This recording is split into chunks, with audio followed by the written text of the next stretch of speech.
নমস্কার, আমি সন্দীপ। কিছু ভুতুড়ে কান্না দিয়ে ভরানো আমার ডায়েরি ভূতেরও কষ্ট হয়, সেই ডায়েরি থেকেই আজ আপনাদের জন্য লোভে পাপ।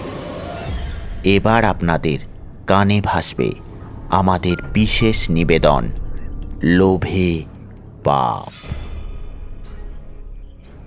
কথায় বলে লোভে পাপ আর পাপে মৃত্যু, কিন্তু কেউ জানে না এই মৃত্যু ঠিক কতটা ভয়ঙ্কর হতে পারে।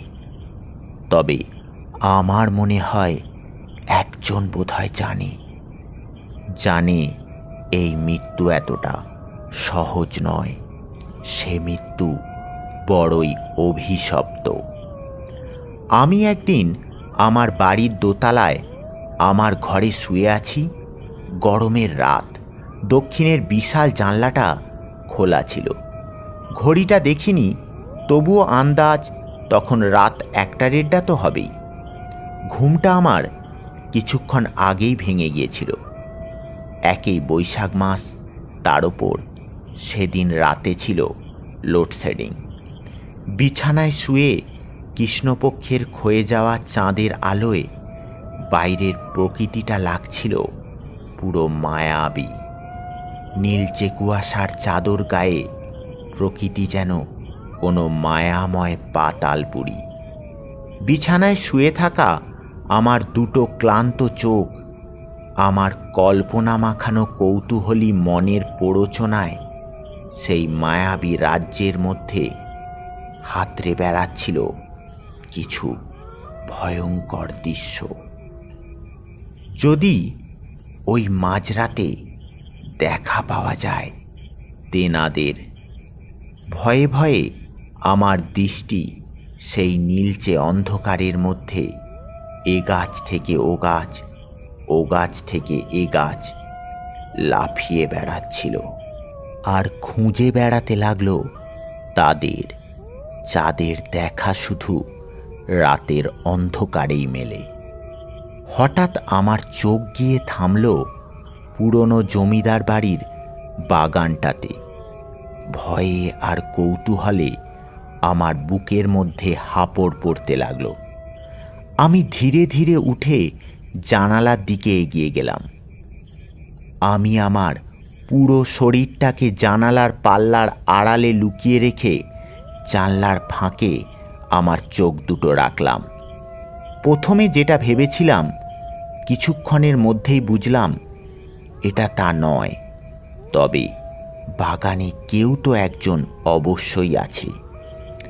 দোতলার জানলা দিয়ে দেখলাম একটা কালো ছায়ামূর্তি হাতে একটা কোদাল নিয়ে গোটা বাগানটা কুপিয়ে বেড়াচ্ছে। গর্ত খুলছে আর বন্ধ করছে, যেন কি একটা খুঁজে বেড়াচ্ছে। আমি কিছুক্ষণ ভালো করে দেখার পর লোকটাকে চিনতে পারলাম। আমার সব কৌতূহল, রহস্য, উৎসাহ মুহূর্তের মধ্যেই ভেঙে চুরমার হয়ে গেল। ভূত খুঁজতে গিয়ে দেখতে পেলাম মানুষকে, তাও যদি চোর হতো, একেবারে চেনা মানুষ। যাদের বাগান সেই জমিদার বাড়িরই লোক। হতাশ হয়ে বিছানায় শুয়ে পড়লাম। সকালে আমি ব্যাপারটা পুরোই ভুলে গেলাম। বিকেলের দিকে আমি যখন জমিদার বাড়ির পাশ দিয়ে মাঠে খেলতে যাচ্ছিলাম, তখন সেই বাগানে চৌধুরী বুড়িকে দেখে আমার রাতের কথাগুলো মনে পড়ে গেল। চৌধুরী বুড়ি হল বর্তমানে ওই ভাঙা জীর্ণ জমিদার বাড়ির একমাত্র বাসিন্দা, যদিও তার সাথে থাকে একটা পাগলা। লোকে বলে ও নাকি শেষ জমিদার শিবপ্রসাদ চৌধুরীর অষ্টম সন্তান।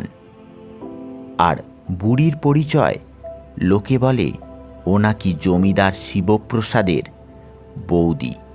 উনি নাকি শেষ জমিদার গিন্নি, বয়স প্রায় 100 ছুঁই ছুঁই। এই অত বড় ভুতুড়ে জমিদার বাড়ির বার দালানের একটা ঘরে ওরা থাকে। সেই পাগলা লোকটা সারাদিন একটা লোহার খুঁটির গোড়ায় পায়ে লোহার বেড়ি লাগিয়ে বাঁধা হয়ে পড়ে থাকে। রাতের বেলাও ও ওখানেই বাঁধা থাকে। আমি জমিদার বুড়িকে দেখতে পেয়ে বললাম, ও দিদা, তুমি কি কাল রাতের বেলা বেরিয়েছিলে গো ওই বাগানে? বুড়ি বলল, কই না তো। এবার আমি ফিসফিস করে বললাম, কালকে রাতের বেলা ওই পাগলা দাদু তোমাদের বাগানে কোদাল দিয়ে গর্ত খুলছিল। বুড়ি বলল, কে ওই পাগলা বুড়ো? থেই, তুই কাকে দেখেছিস? কত চোর ছেঁচোর রাতের বেলা ঘুরে বেড়ায়। আমি আবার বললাম, না গো, আমি স্পষ্ট দেখেছি, পায়ে লোহার চেন দিয়েছিল। বুড়ি হাসতে হাসতে বলল, ও পাগলা চেন খুলবে কি করে? ওর চাবি তো আমার কাছে। তুই অন্ধকারে কি দেখেছিস? এনে একটা পেয়ারা খা। বলে আমার দিকে একটা পেয়ারা ছুঁড়ে দিয়ে বুড়ি নিজের কাজে ব্যস্ত হয়ে গেল। আমিও পেয়ারা খেতে খেতে জমিদার বাড়ির সামনে আসতেই আমার চোখ পড়ল লোহার বেড়ি দিয়ে বাঁধা সেই পাগলা বুড়োর দিকে। বুড়োটা এক দৃষ্টে আমার দিকে কটকট করে তাকিয়ে আছে। আমি নিচের দিকে মাথা করে নিঃশব্দে পালিয়ে যেতে লাগলাম। হঠাৎ পেছন থেকে একটা গম্ভীর গলা ভেসে এলো, এই ছেলে, এই দিকে শোন। আমি ঘুরে দেখলাম সেই বুড়োটা আমায় ডাকছে। আমি কিছু না বলে মাথা নিচু করে দাঁড়িয়ে রইলাম। সে আবার বলল, তুই কাল রাতে কি দেখেছিস? আমি কাঁপা কাঁপা গলায় বললাম, কই কিছু নয় তো। সে বলল, তুই যা দেখেছিস কেউ বিশ্বাস করবে না। আমার কথাই কেউ কখনো বিশ্বাস করেনি। এবার আমি একটু সাহস করে বললাম, কাল রাতে তুমি? কথাটা শেষ করতে না দিয়েই সে বলল, হ্যাঁ আমি। এরপর বুড়ো যা শোনালো তাতে আমার গায়ের রক্ত জল হয়ে গেল। বুড়ো বলল, আজ থেকে বহু বছর আগে আমি রাতের বেলা এই বাগানে কাউকে দেখেছিলাম। সবাইকে বারবার বলেছিলাম, কিন্তু কেউ বিশ্বাস করেনি। তাই রাতের অন্ধকারে সেই মানুষটার খোঁজেই আমি বেরোলাম। আর তাই আজ আমার এই অবস্থা। এবার আমি নিজের অজান্তেই বললাম, কি হয়েছিল সেই রাতে? সেই রাতের অন্ধকারে যে ছায়া মূর্তিটাকে আমি বাগানের মধ্যে দেখেছিলাম সে আর কেউ নয়, সে হলো আমার বাবা শিবপ্রসাদ চৌধুরী। দেখলাম তিনি রাতের অন্ধকারে কোদাল দিয়ে মাটি খুঁড়ে কিছু একটা খুঁজে বার করার চেষ্টা করছেন। সেই শিবপ্রসাদ চৌধুরী যেন অন্য রকম। চোখ দুটো লাল কটকট করছে, মাথার চুল উস্কো খুস্কো। সে যেন আমার বাবা নয়, সে যেন অন্য কেউ। সে যেন নিজের মধ্যে নেই, যেন অন্য কেউ তার ওপর ভর করেছে। কোদাল চালাতে চালাতে আমার দিকে চোখ পড়তেই সে রাগে গসগস করতে করতে আকাশের দিকে মাথা তুলে এক বিকট চিৎকার করে অজ্ঞান হয়ে মাটিতে পড়ে গেল। তারপর দিন থেকে বাবা সেই যে বিছানায় পড়ল, আর সেই বিছানা থেকে তার ওঠা হলো না। তার সেই বিছানাতেই বাবার শেষ জীবনটা কাটল একটা পাথরের মূর্তির মতো। শুধু একদিন রাতে বাবার পায়ের কাছে বসেছিলাম। বাবা আমায় বলেছিল, বিশে, সেদিন রাতে যা দেখেছিস কাউকে বলিস না, আর যাই হয়ে যাক কখনো রাতের বেলা বাগানে যাস না। আমি শুধু বাবাকে জিজ্ঞাসা করেছিলাম, কেন, কি আছে ওই বাগানের মাটির নিচে?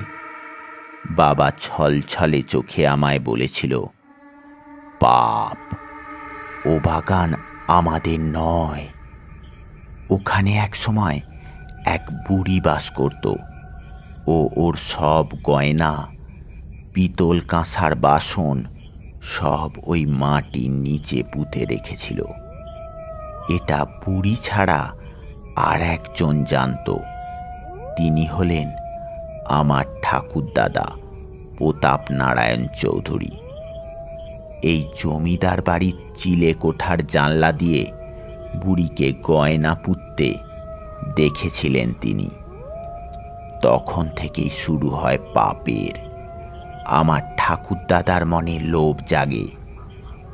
সে এই গুপ্তধন পাওয়ার জন্য উতলা হয়ে ওঠে। কিন্তু তিনি জানতেন বুড়ি বেঁচে থাকতে তা হবে না। আর তার লোভের জন্যই শুরু হলো এই সর্বনাশের খেলা। বুড়িকে মেরে পুঁতে দিল বাগানে। আর সেই রাত থেকেই আজও চলে যাচ্ছে সেই গুপ্তধনের খোঁজ। বুড়ির অভিশাপে জমজমে জমিদার বাড়ি আজ শ্মশান। আর কিছু বলেনি বাবা, শুধু বলেছিল, বিশে, তুই বাবা যেন কিছু খুঁজতে যাস না। তারপর থেকে আমারও যেন কেমন কৌতূহল বেড়ে যেতে লাগলো। রাত নামলেই কেমন যেন নেশা লাগতো। ঘরের মধ্যে থাকতে পারতাম না। কে যেন আমায় ডাকতো। আমি বেরিয়ে পড়তাম। কে যেন আমায় জোর করে টেনে নিয়ে যেত। আর শুরু হতো এক অভিশপ্ত তাণ্ডব। বাগানে কোদাল চালালেই শোনা যেত এক কান ফাটা চিৎকার। আর মাটির তলা থেকে বেরিয়ে আসতো এক নরকঙ্কাল। তুমি যেখানেই খোঁড়ো সব জায়গাতেই সেই নরকঙ্কালের চিৎকার। এ বড়ই অভিশপ্ত, মৃত্যুর থেকেও ভয়ঙ্কর। তাই বলছি, রাতের অন্ধকারে অজানা কিছুর খোঁজ একদম করো না। কার ডাক যে কখন আসবে তা কেউ জানে না।